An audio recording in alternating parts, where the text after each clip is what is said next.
সবাইকে জয় যিশু। ঈশ্বরের বাক্য চ্যানেলে সবাইকে স্বাগত করছি।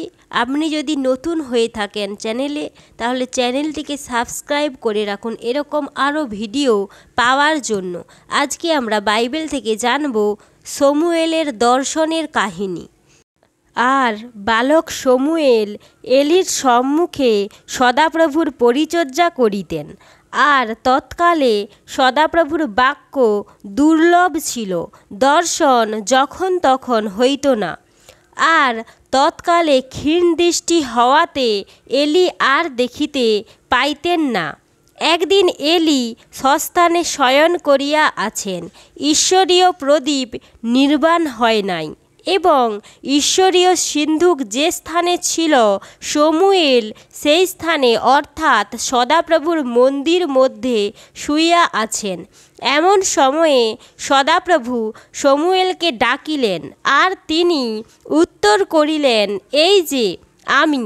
পরে তিনি এলির নিকটে দৌড়াইয়া গিয়া কহিলেন, এই যে আমি, আপনি তো আমাকে ডাকিয়াছেন। তিনি উত্তর করিলেন, আমি ডাকি নাই, তুমি ফিরিয়া গিয়া শয়ন করো। তখন তিনি গিয়া শয়ন করিলেন। পরে সদাপ্রভু পুনর্বার ডাকিলেন, শমূয়েল।